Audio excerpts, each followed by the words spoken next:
Venesuelada zilziladan keyin osmon qizil tus oldi. Venesuelada kuchli zilziladan so'ng osmonning qizil rangga kirishi Reyli sochilishi deb ataladigan optik hodisa bilan izohlanadi. Bu haqda mamlakatning mahalliy telekanali ma'lum qildi.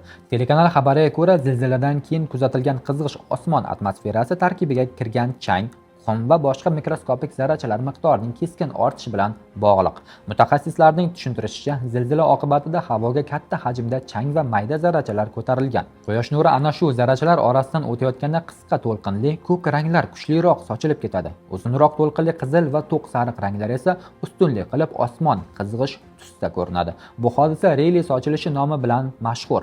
24-iyun kuni Venesuelada ketma-ket 2 marta kuchli zilzila sodir bo'lgan edi.